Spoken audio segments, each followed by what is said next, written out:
Nasubukan niyo na rin bang gawin ito? Grabe mga Mars, melt in your mouth talaga siya. Sobrang sarap.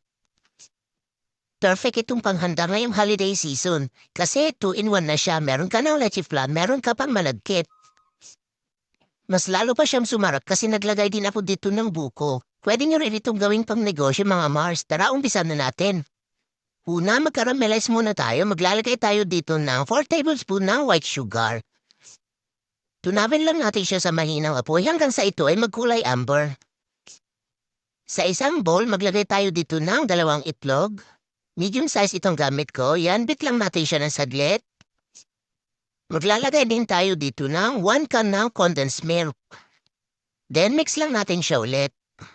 Ilagay na natin yung ating 2 cups na fresh gata.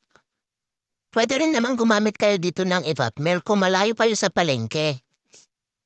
Naglagay nga din pala ako ng 1/8 teaspoon ng asin at saka 1 teaspoon na vanilla extract. Halu-haluin lang natin.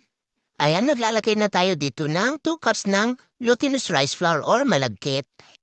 Sinala ko muna siya para mas maging pino yung ating mixture. Pwede namang dahan-dahan lang yung paglagay ninyo dito pero ako nilagay ko na lahat. At okay lang din naman kung ma-overmix niyo siya, wala namang problema doon. Ayan, okay na ito. Salain natin siya ulit. Para siguradong wala na siyang buo-buo at para maging smooth yung ating flan. Maglalagay din tayo dito ng buko. Isang pirasong buko lang itong binili ko. Mas masarap kasi talaga siya kapag may buko kaya ire-recommend ko sa inyo na kapag kayo ay gumawa ay lagyan ninyo. Sigurado akong magugustuhan ito ng buong pamilya nyo. Yung complete ingredients ay lalagay ko na lang po ulit sa ating comment section box. At yung pa-shoutout po natin ay nasa dulo lang ng ating video. Ayan, tinakpan ko na siya ng foil. Kung wala kayo nito, pwede namang lagyan nyo na lang ng tela yung inyong steamer para hindi matuluan yung inyong gagawin.